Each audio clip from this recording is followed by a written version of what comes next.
have look at tapered wings, but only one direction. So either was across the thickness, was becoming thick to thinner, or in the, let's say, was wide at the fuselage and then was becoming slimmer, okay, at the edge of the wing.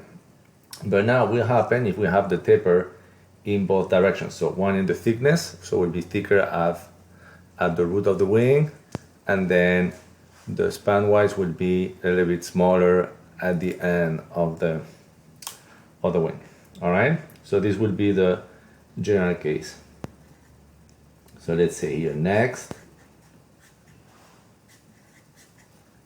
let us consider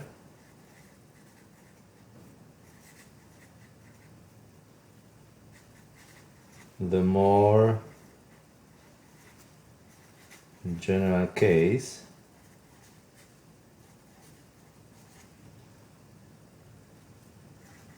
of a wing structure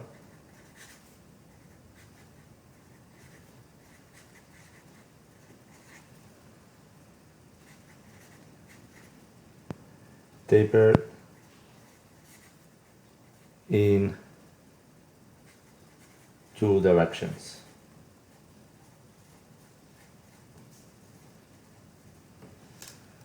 Okay, so this figure might be a little bit difficult to sketch. So let's say we have this.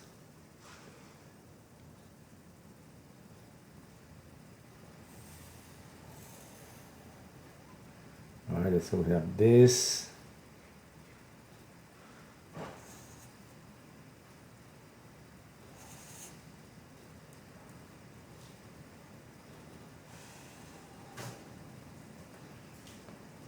All right, so this will be the general form. So let's say we have a stringer wave boom right here. We can have another boom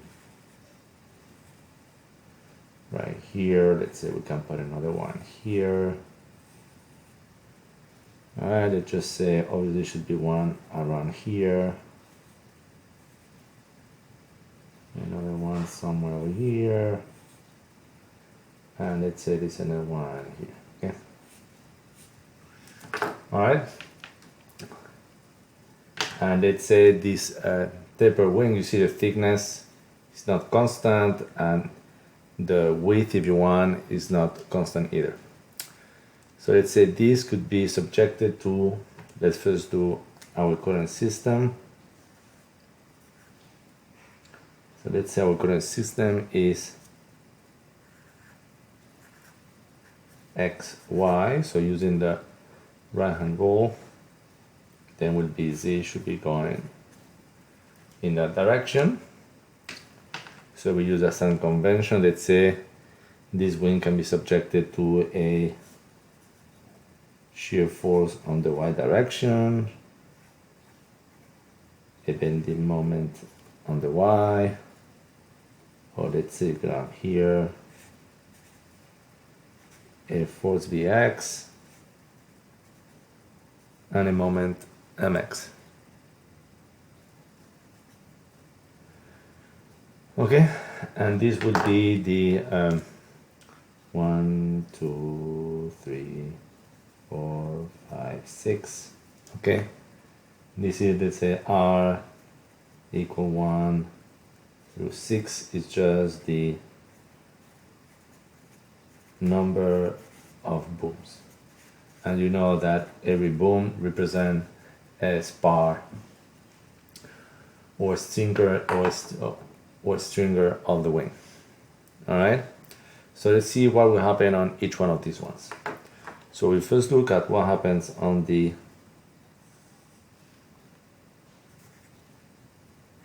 Y and X coordinate system. So let's say we have our stringer boom over here. So as before, this will have a Y component. this will have an X component. The R should be 1, 2, 3, 4, 5, 6, this of index, okay, for each one of these booms. And this should be then P sub R. Okay, and this would be then alpha sub R.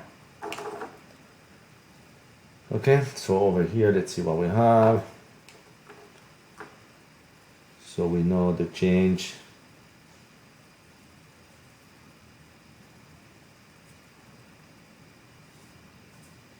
in height would be delta Y. Okay, and the change here, I don't want to put too much on the figure, would be delta X.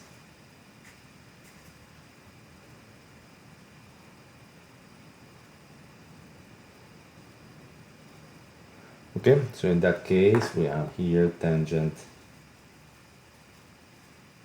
alpha sub R should be the change in height over the change in length. Okay? Alright, and similarly we could do for the other ones, would be located on the Y, but this time would be the Z plane. Basically it would be exactly the same figure. Okay, but on the other plane, so this would be P Y sub R, but this would become what now? P Z sub R. Okay, if you look at it, this would be just depending this one, or you could have some in this direction as well, okay? Alright, so here we have now P sub R, alpha sub R. Now that distance over here would be delta sub Z, and the change in height delta sub Y. So in that case, the tangent alpha R will be delta Y over delta Z. Okay?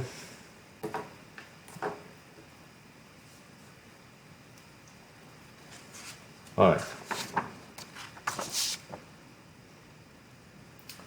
So let us do the most general case.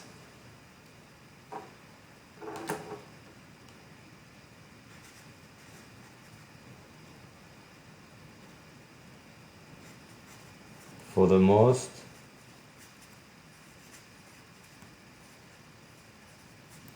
general case,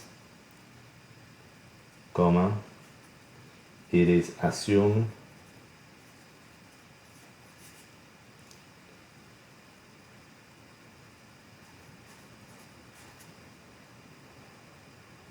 that the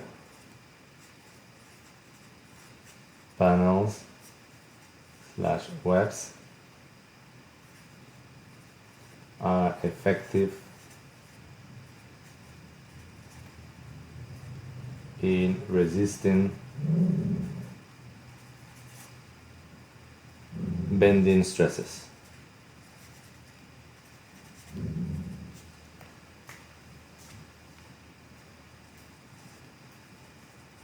Okay, in this case sigma sub Z. So that means that would be like in case 2, and that if you do the final element for this case, you will assume the panels, you will model these panels as shell or plate elements and not as shear panels. Okay?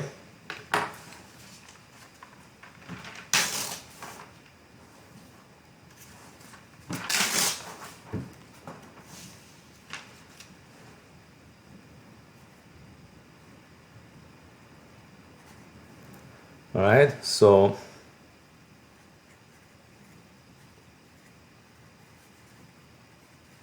the bending stress,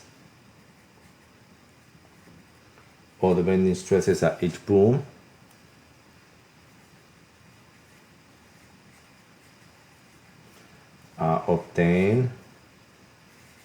from this classic equation, which is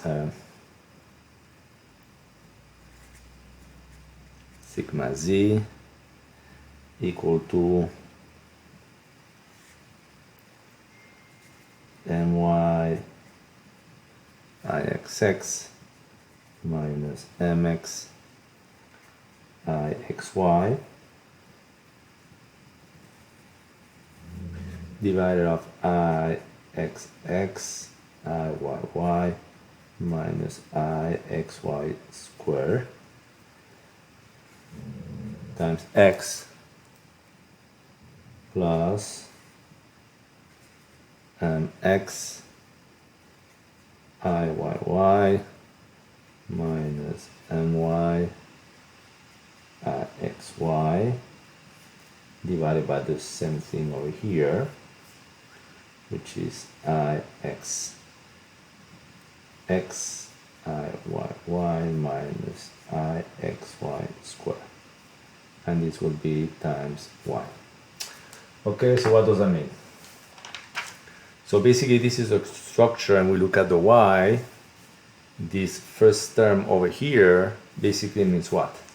Will be the bending of this in that direction, okay? And this term over here is going throughout the thickness here would be the bending so it should be the bend in that direction, and it should be the bending in that direction, okay? So for each one of the terms. Okay, here z is really along the length of the wing, right? This is the length, so we bend in this way, up and down, or this way, okay?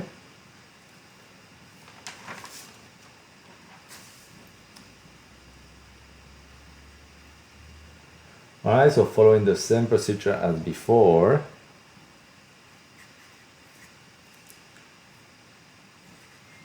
the axial forces in the booms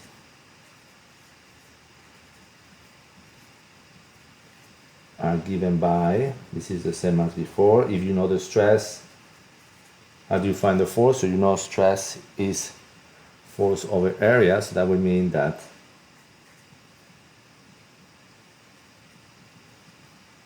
the force along the length, okay, of the beam z, say z is like the length, all right, that's the direction. So pz r will be equal to the stress at the location of the boom times the cross-sectional area of the boom, okay? So this is the action of the y components. So this is, if you want, this is on the z direction, all right?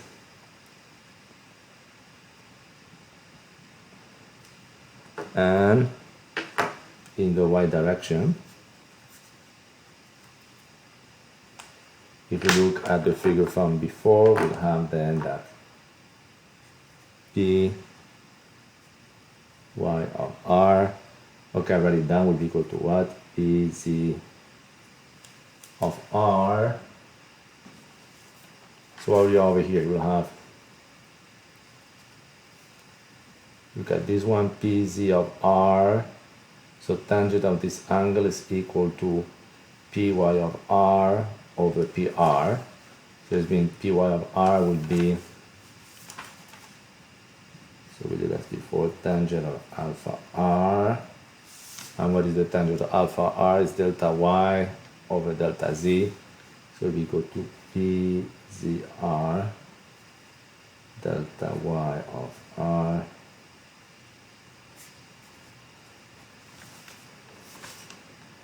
over delta z. And from this figure, okay, doing exactly the same thing, okay, now Pxr, we have Pxr will be equal to, all right, so let's look at it, will be equal to PYR, okay?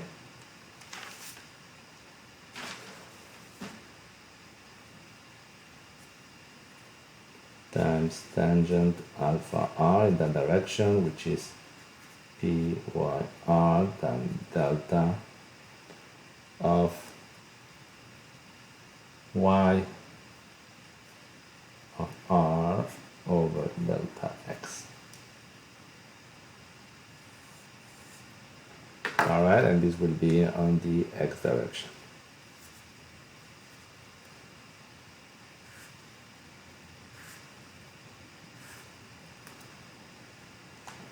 Okay, so now we can determine what should be, so if you want now you can determine the overall shear force, okay?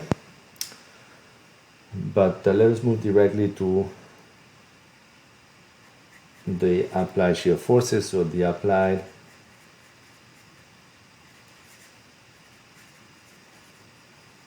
shear forces, which are what? Vx and Vy. Vx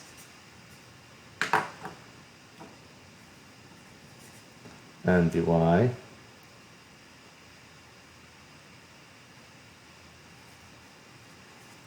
are resisted or reacted, okay, by the resultants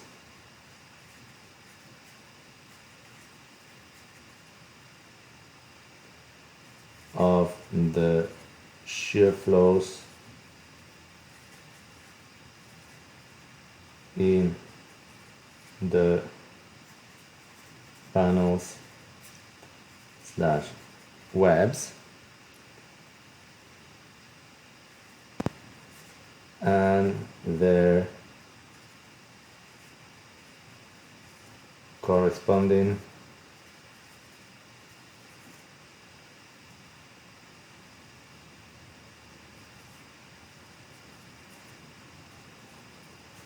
component PXR or PYR. So let me write down the equation and then I will go to a figure that we had before, okay? So this will mean what? That we'll have that Vx, the total shear force, should be resisted by what? This is external force. So remember, this is the same as doing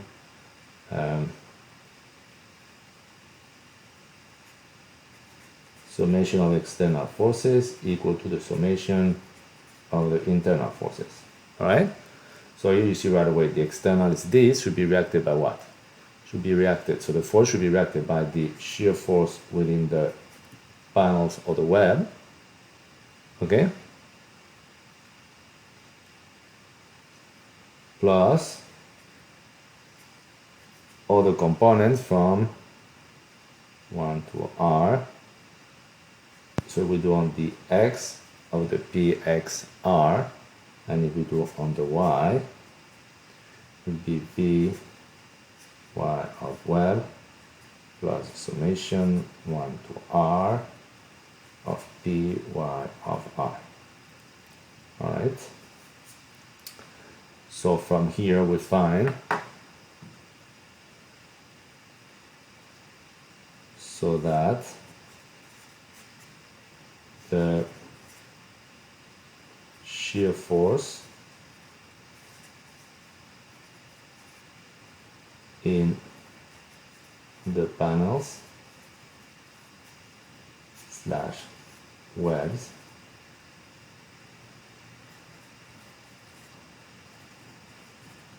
becomes what? So basically we just need to take this one, so it will be equal to Vx minus this value, and will be Vy minus this value.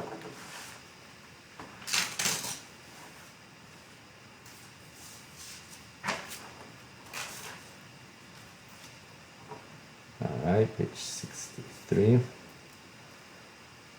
So this will mean that V xy will be equal to the Vx minus the summation from 1 to R of all the Pxr and that Vy web equal to Vy minus the summation from 1 to R of all the Py I. Okay, so let me here go back to one of the other lectures, the previous lecture, and let's see what does that mean. All right, if you remember, this is actually from page 58. All the external force here should be equal to what? All this external should be resisted. Some of it will be resisted by the web or the panel. So this part is the web of the panel, and this will be some of the booms. So some of this external force will be resisted by the web, and then some of them will be resisted by the booms. Okay? So basically here is the same thing. That happens the same thing. All right, and over here what you need to be careful is that once you apply the equation here, just take the magnitudes, okay? So here let's just say, just take magnitudes for these ones. So after that we have now the shear force on the panels of the webs, we can determine what will be the shear flow on the panels of the webs, right? So finally, comma, the shear flow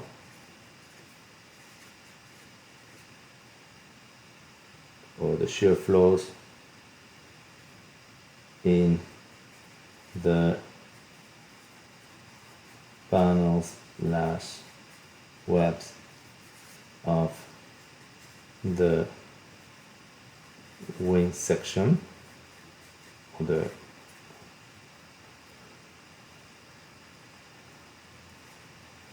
are obtained from, so I'll give you the 2D equation, all right? So since we use the assumption that the panels are active in bending, that means that the value of the shear flow is not going to be constant. Remember, this is case 2, okay? So we'll have Q of S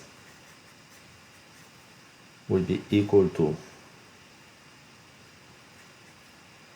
all right, let's see, minus, open parenthesis, dx wing ixx minus Vy wing, it's not wing, it's a web or panel, sorry, Ixy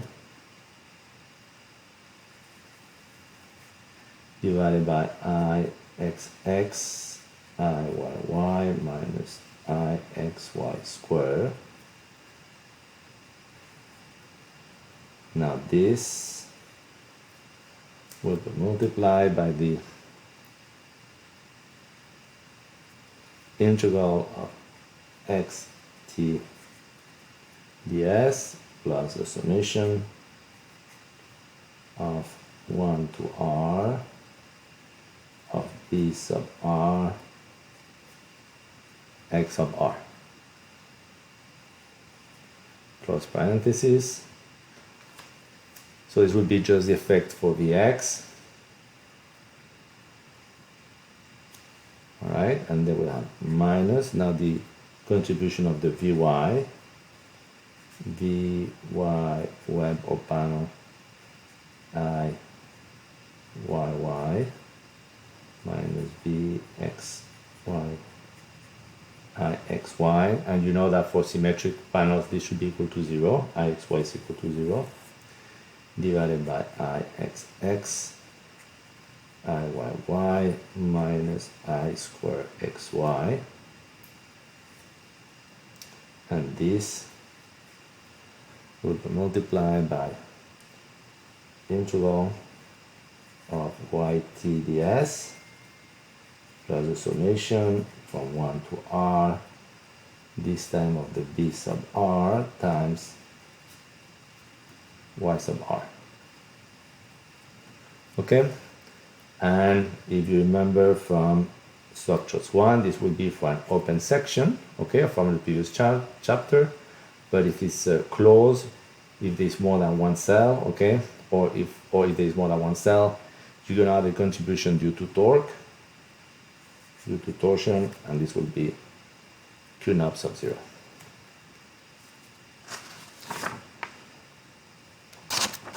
Alright, so this equation is valid for one cell, open or closed section, okay?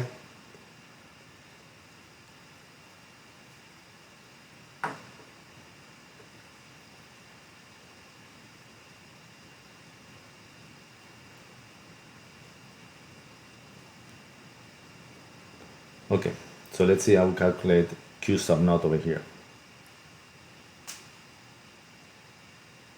So the shear flow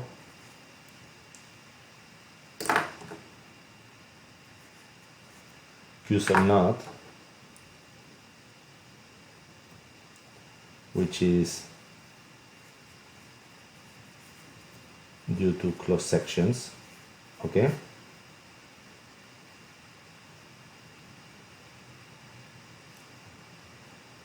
Is calculated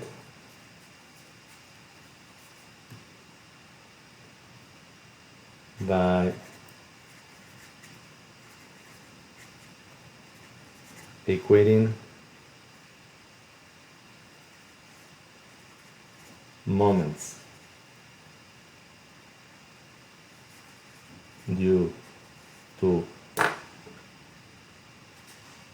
Vx and Vy. So basically this should be the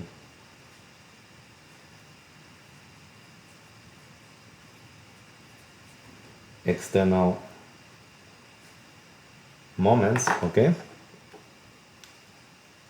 to the moments created by the shear flows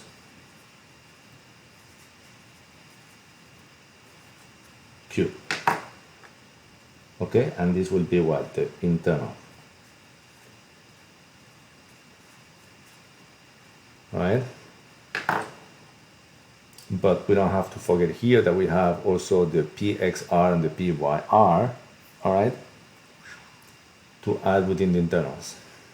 So the presence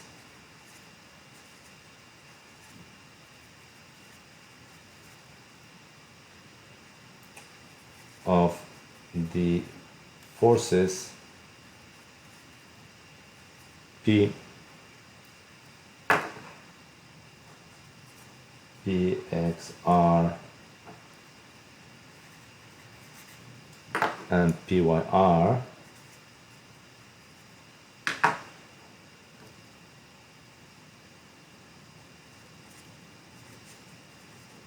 requires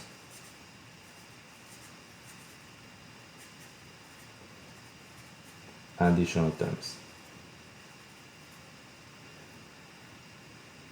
Okay, so let me do a figure over here. All right, so say I'm here, and all right, this is ours. So let's say we have different booms.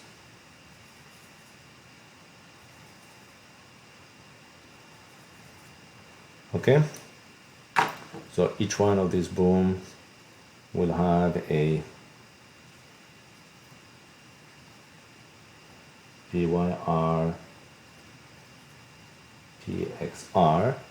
Okay, now let's say the centroid of this cross section is located somewhere over here.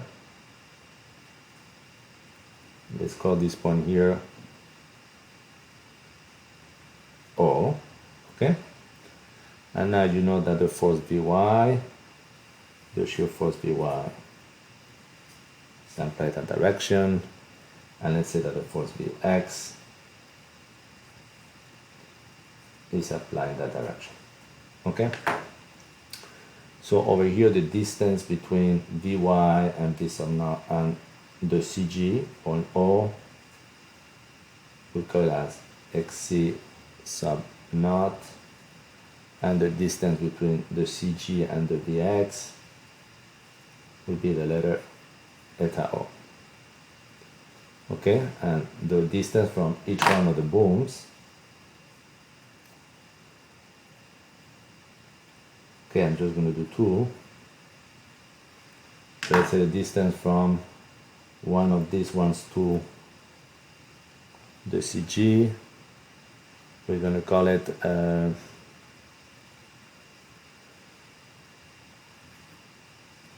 eta sub r. Okay, so this is the, can be the CG, but it can really be any point. Okay, so let's say if we take the moments, so now imagine we have this. So let me keep that page closed so I can see. So page 64. So now what we do is we take, let's say we do the summation of the external moments. Should be equal to all the internal actions. And from this figure, since we have those dimensions, sometimes it's convenient to take it from the CG, that way you don't have to add the contribution of the weight, but it can really be any point, okay? So let's say this would be positive, and let's say we take moments about 0.0 over here. All right, so this will give us what? Moment created by Vy will be Vy times mu sub naught will be negative, and the Vx mu sub z, eta sub 0 will be positive. So maybe let's start at this one. So we'll have positive Vx 0 minus Vy xc sub naught. Okay, so the external Vx and Vy, and that should be counter-reacted by all the shear flows and all these forces. Okay,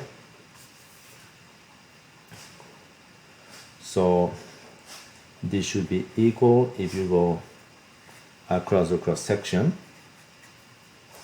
will be the shear flow, let's say going from here to here. All right, let's see how that product will be, let's say here. Okay, a Q, all right, so it will be Q times the distance between those two booms times the distance from here to the bottom, okay, from here to point O. So this, let's say we can write this down. So it will be Q ds times the arm will be P ds.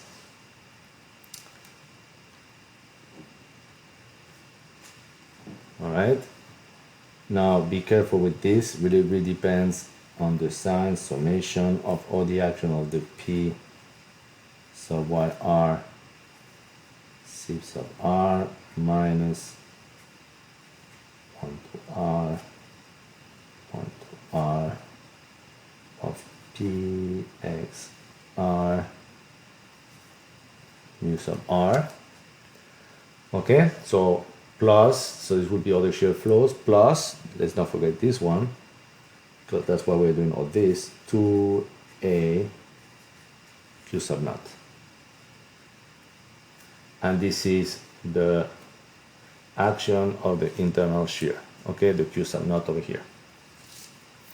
Maybe, let me add it over here, sorry.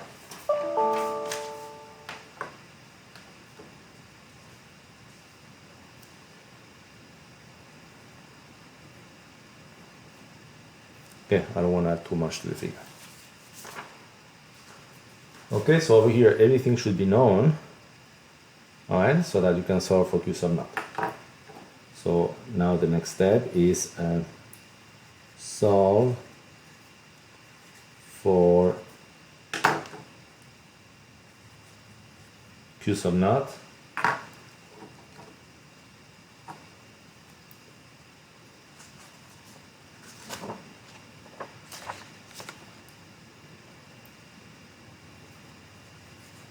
and evaluate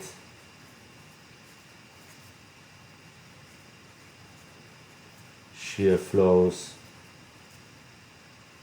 in the wing section. So if you want the final shear flows, Q bar of S should be equal to the Q of S that you determine from this equation here, okay? So it will be all these terms over here plus the Q sub naught. So maybe let's grab this one.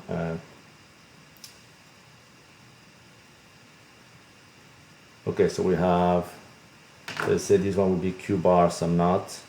All right, this will be the Q sub naught. So this will mean here, let's say Q bar sub S equal to Q sub S plus Q sub naught, okay? Just for notation.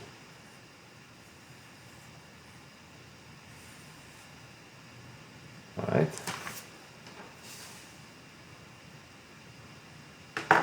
So we'll have these values. Now we have the Q sub naught, so we can write now the final values for the flow, for all the shear flows in the cross section. Okay. All right, so we're gonna stop over here and we're gonna do one example.